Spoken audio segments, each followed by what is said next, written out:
여러분 행복하세요. 주님의 이름으로 축복합니다. 하나님의 평화가 여러분과 함께하기를 소망합니다. 샬롬입니다. 어느 마을에 항상 불평불만에 쌓여 있었던 사람이 살고 있었습니다. 하루는 지게를 지고 나무를 하러 가던 중이었나 봐요. 시골 울타리와 지방이에 호박과 박이 주렁주렁 달린 것을 보면서 열매에 비해서 넝쿨이 너무 작다고 약하다고 생각을 했다고 해요. 그런데 산에 올라가서 나무를 하려고 보니 큰 도토리가 많이 달린 것을 보았어요. 그는 하나님은 참 공평하지 않으신 것 같다. 왜 약한 넝쿨에는 큰 호박, 아주 큰 열매가 주렁주렁 열리게 하고 아름드리 큰 나무에는 그렇게도 작디 작은 도토리가 달리게 하셨을까? 차라리 바꾸어서 달려야 공평한 게 아닐까라고 이야기했다고 합니다. 그는 나무를 열심히 하다가 힘이 들어서요. 도토리 나무 밑에서 순간 잠이 들었습니다. 그런데 한참 자는 중에 하늘에서 도토리가 푹푹 떨어지면서 그 사람의 이마를 때렸습니다. 그럴 때 이렇게 생각했습니다. 이게 뭐야? 라고 신경질을 내면서 하늘을 쳐다보며 잠을 깬 그 사람은 아주 중요한 것을 깨달았다고 하지요. 하나님은 참 공평하시다. 범사에 감사를 드리겠다고 하는 거예요. 그냥 웃음의 소리 같지만 느끼는 바가 크지요. 세상에는 아주 다양한 나무들과 식물들이 있습니다. 그리고 그들에게는 열매가 있습니다. 열매는 꼭 과일만 의미하진 않아요. 꽃도 하나의 열매의 한 부분이라고 할 수 있지요.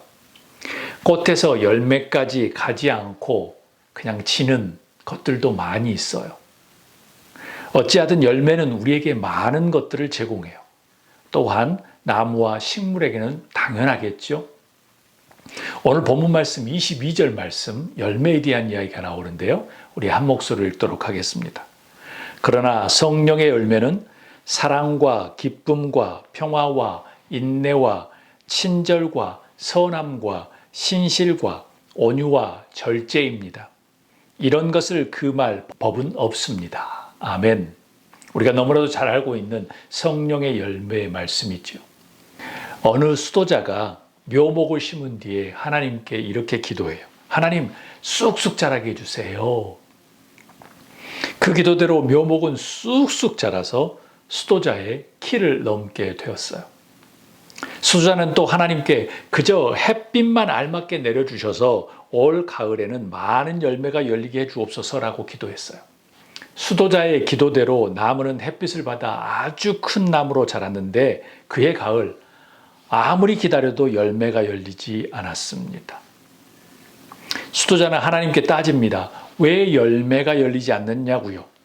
하나님께서 수도자에게 말씀합니다. 너는 햇빛만 원하고 그저 쑥쑥 크기만 원했지 때를 따라 바람이 불고 비가 내리고 폭염이 있어야 할 것을 구하지 않았다.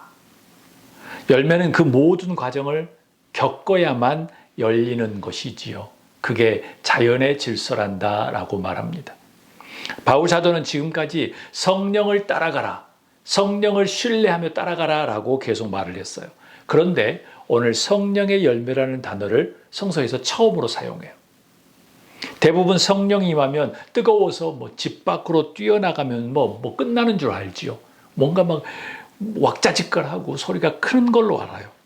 그러나 흥미롭게도 성령이 임하고 나면 이 초대교회 안에 분파가 생겼어요. 나는 누구의 파다 누구의 파다 자신이 최고라는 자만과 교만한 사람들이 생기고요. 다툼과 시기가 생기기 시작했어요.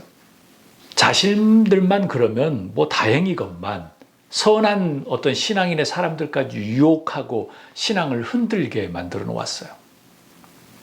흔들리는 것을 넘어서 죄의 길로 그리고 율법의 종으로 다시 빠뜨렸죠. 다시 예전으로 다시 돌아가려고 한 거예요. 이것이 성령 임재 후에 갈라디아 지방 교회에 나타났던 모습들이에요. 물론 복음이 증거되는 좋은 영향력도 있었지요. 그러나 그것은 외적인 모습이에요. 내적인 모습 안에서는 끊임없는 분열과 싸움, 시기와 질투, 저의 용어로 말하면 오만과 편견의 종이 되었다는 거예요. 꼭 바벨탑을 쌓아서 하늘에 닿으려고 시도했던 그런 모습이지 않을까라는 생각을 해봅니다. 그래서 성령의 열매는 사랑과 기쁨과 평화와 인내와 친절과 선함과 신실과 온유와 절제라고 이야기합니다. 우리 다 함께 마태복음 12장 23절을 읽도록 하겠습니다. 나무가 좋으면 그 열매도 좋고 나무가 나쁘면 그 열매도 나쁘다. 그 열매로 그 나무를 안다. 아멘. 열매란 무엇일까요? 그 열매로 그 나무를 안다. 좋은 나무가 좋으면 열매도 좋고 나무가 나쁘면 그 열매도 나쁘다. 그 열매는 무엇일까요? 첫 번째 이것입니다. 열매의 의미는 첫 번째, 열매는 나무를 나타냅니다. 어떤 나무인지, 종이 어떤 것인지, 지금 상태는 어떤지를 잘 알 수 있는 거예요. 열매는 나무를 나타내는 거예요. 다 함께 마가복음 11장 13절에서 14절 말씀을 읽도록 하겠습니다. 멀리서 잎이 무성한 무화과나무를 보시고 혹시 그 나무에 열매가 있을까 하여 가까이 가서 보셨는데 잎사귀 밖에는 아무것도 없었다. 무화과의 때가 아니었기 때문이다. 예수께서 그 나무에게 이제부터 영원히 내게서 열매를 따먹을 사람이 없을 것이다 하고 말씀하셨다. 제자들이 예수님께서 말씀하신 것을 들었다. 아멘. 이 말씀을 통해서 느끼는 것은 무엇일까요? 첫 번째는 예수님께서 이야기하시잖아요. 열매가 곧 나무를 나타내는 것이다. 정체성을 나타낸다는 거예요. 두 번째 열매는 이것입니다. 생명입니다. 예수님께서 말씀하십니다. 내게서 열매를 따먹을 사람이 없을 것이다. 이제부터 영원히. 다음 세대와 미래의 가치를 부여하는 게 열매입니다. 열매가 없으면 죽기 때문이에요. 열매가 없으면 끝내 베어 나가는 것이죠. 또한 열매는 영향력이기도 해요. 다음 세대에게 영향력. 신약하신 예수님께서 찾으신 그 무화과나무 열매였는데 열매가 없는 거예요. 곧 열매는 나눔이고 열매는 배품이고 열매는 영향력이죠. 그리고 열매를 통해서 다른 사람들과 다른 식물들, 특히 자신의 종족의 다음 세대를 결정하는 아주 중요한 시작점이 열매거든요. 그게 씨앗이 되는 것입니다. 따라서 열매는 생명이요 미래인 것입니다. 사랑하는 여러분, 성령의 열매를 맺을 수 있기를 주의 이름으로 부탁합니다. 어떻게 또는 어떤 성령을 받고 품고 동행하며 행복하게 친밀하게 살아가느냐에 따라서 열매가 없을 수도 있고 아니면 건강한 열매가 맺을 수도 있습니다. 22절 하반절에 보면 이런 말씀이에요. 이런 것들을 금할 법이 없다고 바울사도는 이야기해요. 성령의 열매를 금할 법이 없다는 거예요. 뭐 대단한 카리스마가 있거나 즉 은사가 있는 성령이 나타나야지 우리에게 대단해진 것이 아니고요. 성령의 열매, 그 성령의 열매, 성품의 열매, 그 열매들이 이것을 금할 법이 없다고 이야기하는 거예요. 대단한 쇼처럼 집회가 있으면 화들짝거리며 쫓아다니고 뭐 지금은 그런 것들이 식상해서 사람들도 모이지도 않지만요. 우리들 생각이 뭐 잘못되었다는 것을 잘 보여주고 있는 거예요. 우리가 아는 성령 하면 무언가 쇼 같은 것들이 많이 있는 것인데 바울 사도의 성령의 열매는 다 성품에 대한 것들이에요. 이것을 금할 법이 없다고 이야기해요. 초대교회 갈라디아 교회에서 잘못 알고 있었던 오류를 지적하고 있는 거예요. 성령 충만한 것은 쇼와 같이 보여지는 것이 아니라는 겁니다.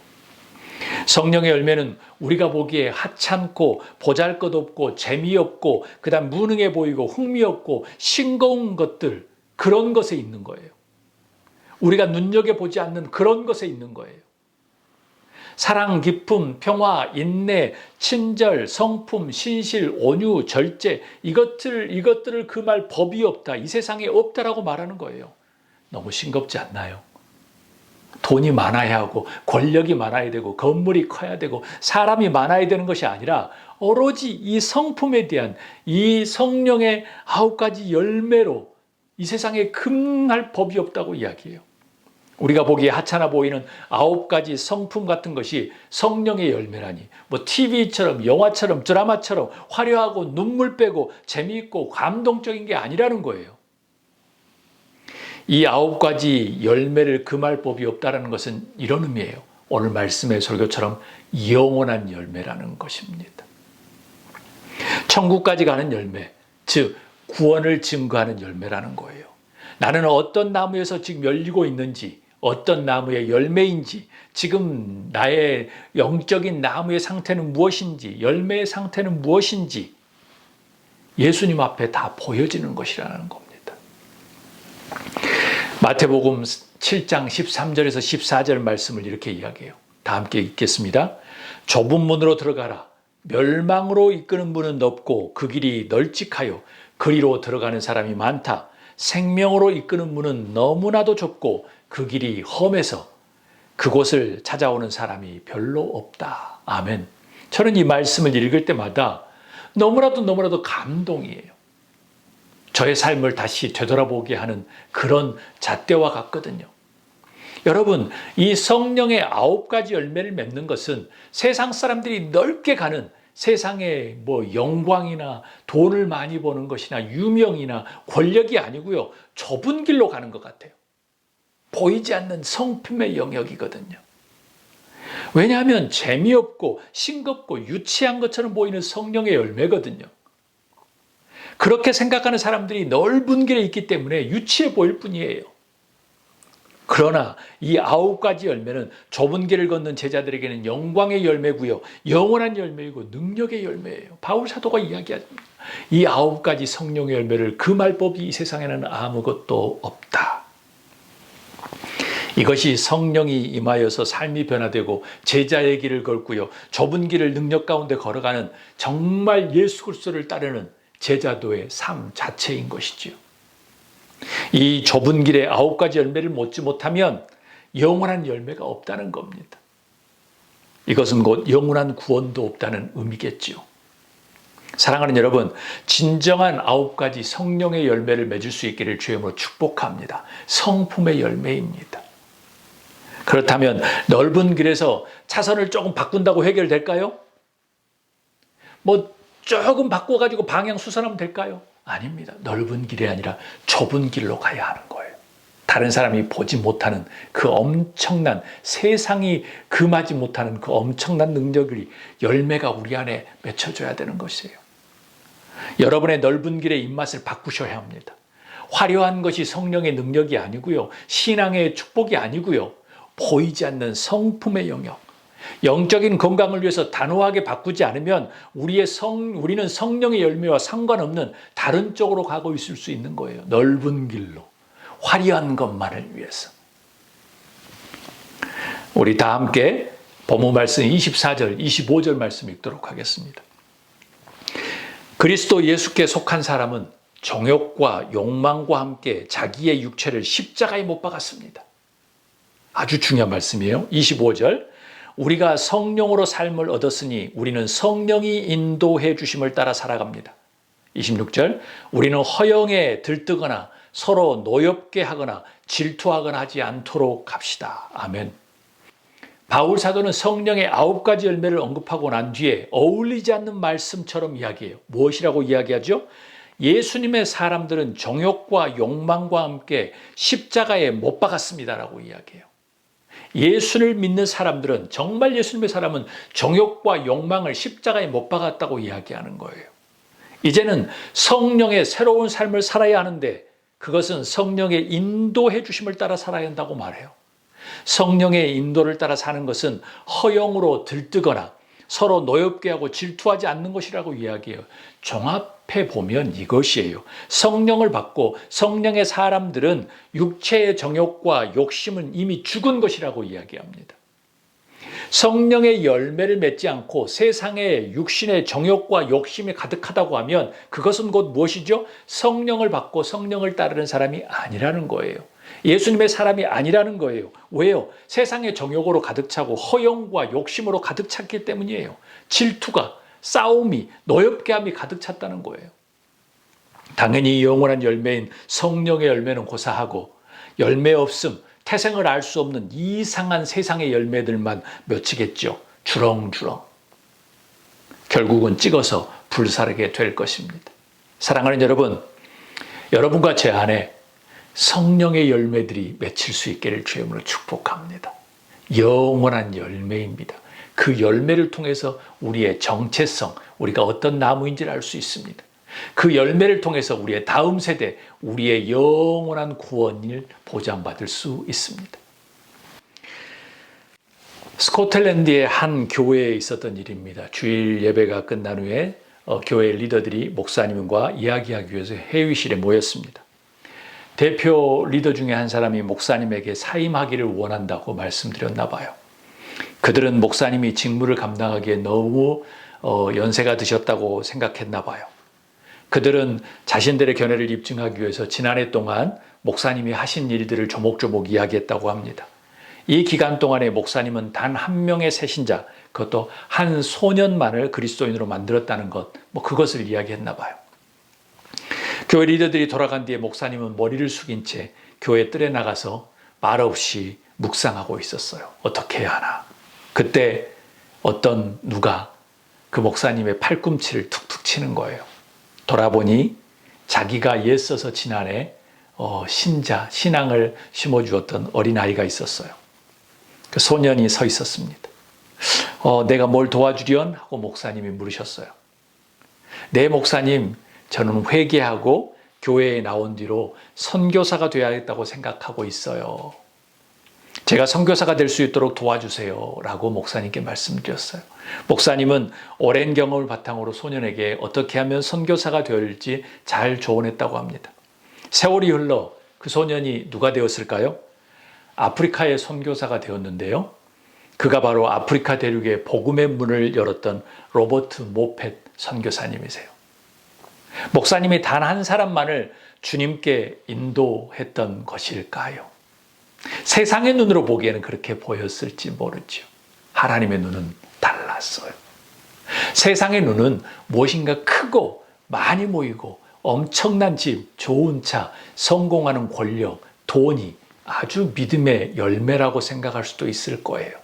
성령의 열매를 받으면, 성령이 받으면 엄청나게 뜨겁고 대단한 일을 행할 것이라고 이야기하죠. 근데 바울 사도의 성령의 열매 9가지는 모두 성품의 영역이었어요. 그리고 딱 도장을 찍죠. 무엇이라고요? 이 같은 것을 법이 이 세상엔 하나도 없다라고 말합니다. 세상의 눈으로 보아서는 분명히 그 목사님의 사역은 실패지요.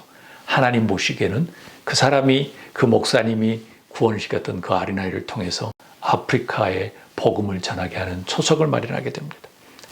하나님께서 말씀하십니다. 성령의 열매는 허영에 들뜨거나 노엽게 하거나 질투하는 것이 아니라고 이야기해요. 여러분, 우리의 세상의 모든 것이 화려하게 우리를 속삭이고 우리를 꼬드길지라도 포기하지 않으셨으면 좋겠어요. 우리의 목적은 성령의 열매를 가득하게 맺는 것이에요. 그러기 위해서는 성령을 따르십시오. 성령을 따라가십시오. 성령을 좌지우지하며 끌고 가지 마시고 성령님과 친밀하게 그분을 따라가십시오. 그리고 그 안에 성령의 열매가 가득 찰 수 있기를 주의 이름으로 축복합니다. 전쟁에 총상으로 죽어가는 청년에게 군대 채플린 목사님이 물었습니다. 어머님께 드릴 말이 있으면 남기게나. 네, 행복하게 죽었다고 전해주세요. 그리고 한 가지 더, 주일학교 선생님에게 편지를 써주세요. 뭐라고 쓸까? 난 크리스천으로 죽었다고요. 난 그녀의 가르침을 결코 잊지 않았었다고 써주세요. 라고 말합니다. 두세 주가 지난 후에 채플린에게 주일학교 선생님의 편지가 도착했습니다. 이렇게 적혀 있었어요. 나는 지난주 주일학교를 떠났습니다. 내 사역에 대해서 무가치함을 느꼈기 때문이었지요. 그러나 당신의 편지를 받고 다시 학생들에게 돌아갑니다. 나는 다시 주의 이름으로 가르칠 것이고 그 일을 끝까지 감당하겠습니다. 아멘. 사랑하는 여러분, 세상의 길을 선택하기, 넓은 길을 선택하는 게 쉬워 보여요. 좁은 길을 가기란 쉽지 않아요. 그 좁은 길은 곧 성령을 따라가는 길이죠. 어쩔 때는 외롭고 험하고 정말 포기하고 싶을 때도 많을 거예요. 그렇지만 그 길만이 오로지 우리를 성령의 열매로 가득 차게 할 수 있습니다. 말씀 마칩니다. 우리는 너무 눈에 보이는 화려한 것들, 그 넓은 것들, 화려한 성공에 집착하며 살아가는 그런 모습이 너무나도 많아요. 당연히 교회 안에 이런 세상의 기준들이 팽배해 있어요. 그래서 뭔가 세상에 성공하고 여유 있는 것이 믿음도 좋은 것처럼 성령이 충만한 것처럼 알지요. 그렇지만 성령의 열매는 성품적인 거예요. 보이지 않는 면들이 너무나도 강해요. 주님은 오늘 우리에게 말씀하세요. 성령의 열매를 위해서 조금만 참고 기다리며 나를 따라오너라 라고 말씀하십니다. 절대 포기하지 마십시오. 사랑하는 여러분, 성령을 따라 잘 행할 수 있기를 주님으로 축복합니다. 그럼 육체의 정욕과 넓은 길에 가려고 하는 그 모든 것들을 내려놓고 성령의 열매를 맺게 될 것입니다. 성령의 열매는 영원한 열매입니다. 지워지지 않고 깨지지 않고 사라지지 않는 영원한 열매. 성령님과 함께 친밀한 동행을 통해서 그 열매를 맺는 여러분과 제가 될 수 있기를 주의 이름으로 축복합니다. 세상에 정말 보함직하고 화려하고 우리를 꼬드기는 그런 열매에 쫓아가지 마시고 성령님과 함께 동행하며 성령의 열매가 여러분 성품 안에, 여러분의 정체성 안에, 여러분의 제자도 안에 가득 찰 수 있기를 주의 이름으로 축복합니다. 아멘.